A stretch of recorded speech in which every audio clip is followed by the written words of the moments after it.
இளம் கன்று பயம் அறியாதுன்னு சொல்லுவாங்க. மூர்த்தி சிறிதானாலும் கீர்த்தி பெருசுன்னு சொல்லுவாங்க. கடுகு சிறுத்தாலும் காரம் குறையாதுன்னு சொல்லுவாங்க. இதெல்லாம் எதுக்கு சொல்கிறாங்க அப்படின்னா, ஒருத்தரோட உருவத்தை வச்சு அவரோட திறமையையோ அவரோட வீரத்தையோ அவரோட அறிவையோ முடிவு பண்ணிடக்கூடாது அப்படிங்கிறதுக்காக. மகாவிஷ்ணு குள்ளமான வாமன அவதாரம் எடுத்து வெறும் 3 அடி நிலம் கேட்டு மகாபலி சக்கரவர்த்தியை கொன்னதான் புராண கதைகள் சொல்லுது. இது எல்லாம் மாதிரி ஒரு மிக இளம் வயதுடைய ஒரு மன்னனுக்கு ஒரு நெருக்கடியான நிலை ஏற்பட்டுச்சு. அந்த நிலையை அவர் எப்படி கையாண்டார், அப்போது அவர் என்ன செய்தார் என்ற கருத்தை மையமாக கொண்டு ஒரு புறநானூற்று பாடல் இடம்பெற்றுள்ளது. அந்த பாடலை அடிப்படையாக கொண்டு திரு நா. பார்த்தசாரதி அவர்கள் எழுதிய ஒரு சிறுகதை.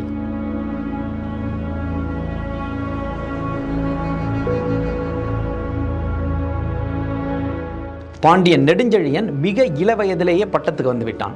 அவன் பட்டத்துக்கு வந்து ஒரு சில நாட்கள்லேயே அவனுக்கு ஒரு சோதனை ஏற்பட்டுச்சு. மாந்தரஞ்சேரல் இளம்பொறை அப்படிங்கிற ஒரு சேர மன்னன் அவனோட சிற்றரசர்களான திதியன், எழினி அப்படிங்கிற மன்னர்களோட இவன் மீது படையெடுத்து வந்தாங்க. எப்படியும் பாண்டிய நாட்டை கைப்பற்றலாம் அப்படிங்கிற எண்ணத்தோடு. அப்போதுதான் நெடுஞ்செழியன் பாண்டிய அரியணை ஏறி அமர்ந்திருந்தான். அந்த இளவயதிலேயே திடீர்னு இப்படி ஒரு போர் வரும் அப்படின்னு அவன் கொஞ்சம் கூட எதிர்பார்க்கல. இருந்தாலும் துணிவோடும் தைரியத்தோடும் அதை எதிர்க்க தயாரானான். ஆனால் மற்ற அமைச்சர்கள், ஐம்பெரும் குழுவினர், தளபதிகள் எல்லாருமே என்ன பண்ணுறதுன்னு அப்படியே மலைச்சு போய் உட்காந்துருந்தாங்க.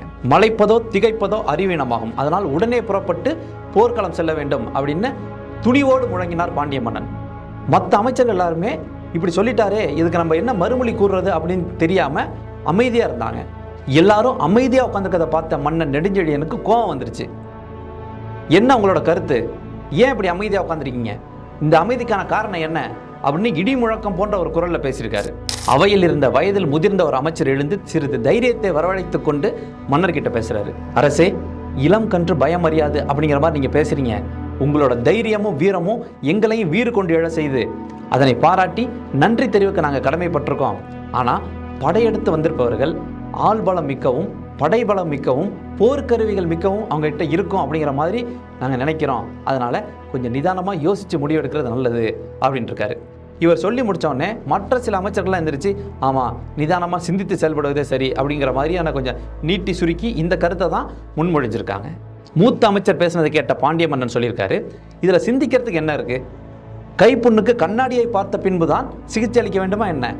நான் இளையவன் அப்படிங்கிறதுனால என்னை எளிதில் வெற்றியடைந்து பாண்டிய நாட்டை கைப்பற்றி விடலாம் என எதிரி நாட்டு மன்னர்கள் வந்திருக்காங்க. அவங்கள உடனே போய் புறப்பட்டு அவங்கள எதிர்கொண்டு தாக்காம நம்ம இந்த இடத்துல வீணாக சிந்திச்சுட்டு இருக்கிறதுல எந்த பயனும் இல்லை அப்படின்னு ஒரு வெகுண்டெழுந்து பேசியிருக்காரு.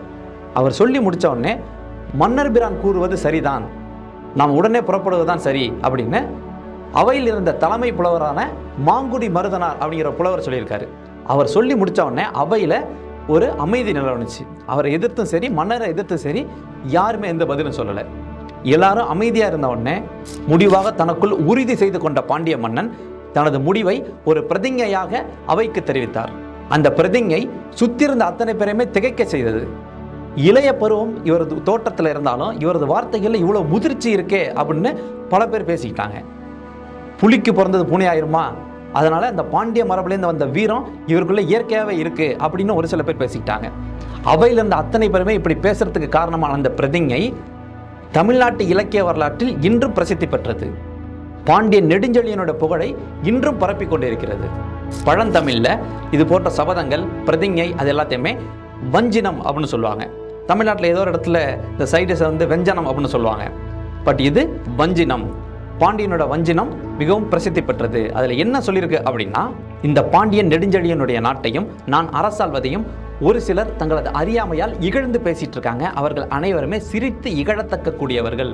நான் சிறியவன் என்ற காரணத்தினால் தங்களது யானைப்படை, குதிரைப்படை, தேர்ப்படை, காலாட்படை எல்லாத்தையுமே தங்களது தன்னம்பிக்கைக்கு அதிகமாக எடுத்துக்கிட்டு வந்துட்டு இருக்காங்க. அவர்கள் அனைவருமே எனது ஆட்சியை துணிந்து இழிவாக பேசக்கூடிய நபர்கள்.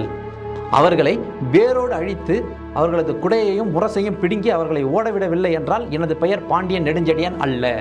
என் வெண் கொற்ற குடைக்கு கீழே வாழும் மக்கள் அனைவரும் இந்த ஆட்சியில் அறம் காணாமல் இவன் கொடிய அரசன் என்று என்னை பழி தூற்றட்டும். மாங்குடி மருதனாரை தலைமையாக கொண்ட அத்தனை புலவர்களும் என்னை பாழாதொழியட்டும். ஆளப்படும் மக்கள் எல்லாம் அழுது புழம்பிட, இல்லை என்று வந்து கேட்பவருக்கு இல்லை என்று இட்டு மகிழாத பாவம் என்னை வந்து சேரட்டும், இது என் சபதம் அப்படின்னு ஒரு இடி முழக்கம் போன்ற குரல்ல சொல்லி முடிச்சிருக்காரு.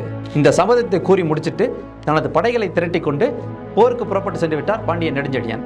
மூத்த அமைச்சர்கள் எல்லாருமே ஐயோ போரின் முடிவு என்ன ஆகுமோ அப்படின்னு ரொம்ப கவலையில் உட்கார்ந்துருந்தாங்க. மாந்தரஞ்சேரல் இளம்பொறை, திதியன், எழினி ஆகியோர்களோட படைகளை பாண்டிய நெடுஞ்செழியனோட படைகள் எதிர்த்து போரிட்டது. எங்கன்னா தலையாலங்கானம் அப்படிங்கிற இடத்துல. அந்த இடம் போருக்கு தகுந்த மாதிரியான ஒரு வெட்ட வழி கிடையாது, மரங்கள் நிறைய இருந்த அந்த இடம். இருந்தாலும் போர் என்னவோ அங்கதான் நடந்துச்சு. போரின் முடிவு என்னானது? இந்த இளைஞனான நெடுஞ்செழியனால் அவ்வளோ பெரிய படைகளையும் எதிர்த்து போரிட முடியுமா அப்படின்னு கனவிலும் யாரும் எதிர்பார்க்க முடியாது. ஆனால் வென்றது என்னவோ பாண்டிய நெடுஞ்செழியன் தான். வென்றதோடு மட்டும் இல்லாமல் யானைப்படைகளை அதிகமாக வைத்திருந்த சேரன், திதியன் போன்றவர்களை கைது செய்து சிறையிலும் அடைத்தான். பாண்டிய நாடு முழுவதும் தனது வஞ்சனத்தை பாண்டிய மன்னன் நிறைவேற்றி விட்டான் அப்படிங்கிற செய்தி காட்டு தீ மாதிரி பரவுனுச்சு. போருக்கு போக வேண்டாம் அப்படின்னு மறுத்து கூறின பல புலவர்களும் அமைச்சர்களும் உண்மையிலேயே அவங்க வெட்கப்பட்டாங்க. சொன்னதை சொன்னபடியே நிறைவேற்றுவது அவ்வளவு எளிதான காரியம் அல்ல. ஆனால் சொன்னதை சொன்னபடியே தனது வஞ்சனத்தை நிறைவேற்றிய பாண்டிய மன்னன் தலையாலங்கானத்து செருவென்ற நெடுஞ்செழியன் என இன்று வரை புகழோடு அழைக்கப்படுகிறார். அக்னி குஞ்சொன்று கண்டேன், அதை ஆங்கொரு காட்டில் பொந்திடை வைத்தேன், வெந்து தணிந்தது காடு, தழல் வீரத்தில் குஞ்சென்று மூப்பென்றும் உண்டோ அப்படின்னு மகாகவி பாரதியார் சொல்றார்.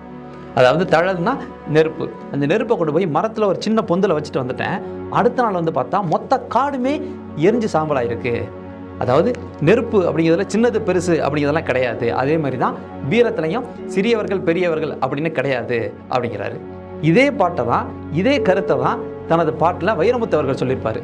அட தேக்கு மர காடு பெருசு தான், சின்ன தீக்குச்சி ஒசரம் சிறுசு தான், ஒரு தீக்குச்சி விழுந்து பிடிக்குதடி, அட தேக்கு மர காடு வெடிக்குதடி அப்படின்னு ரெண்டு பேரும் சொன்னதும் ஒரே கருத்தை தான்.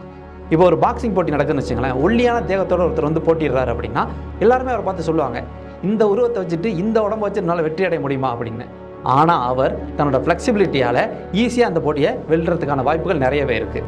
எவர் ஒருவர் எதிரியையோ அல்லது தனக்கு எதிரில் போட்டியிடுபவரையோ குறைத்து மதிப்பிட தொடங்குகிறார்களோ அவர்களின் தோல்வி அந்த கணமே தொடங்குகிறது. அதனால் யாரையும் உருவ கேலியும் செய்ய வேண்டாம், உருவ மதிப்பீடும் செய்யாமல் இருப்பது நல்லது.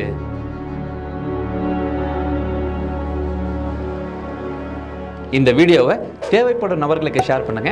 இந்த வீடியோ பற்றிய உங்களது கருத்துக்களை கீழே கமெண்டில் பதிவிடவும். மேலும் இது போன்ற பல கதைகளை கேட்க இந்த சேனலை சப்ஸ்கிரைப் பண்ணிடுங்க. மீண்டும் ஒரு கதையுடன் சந்திப்போம்.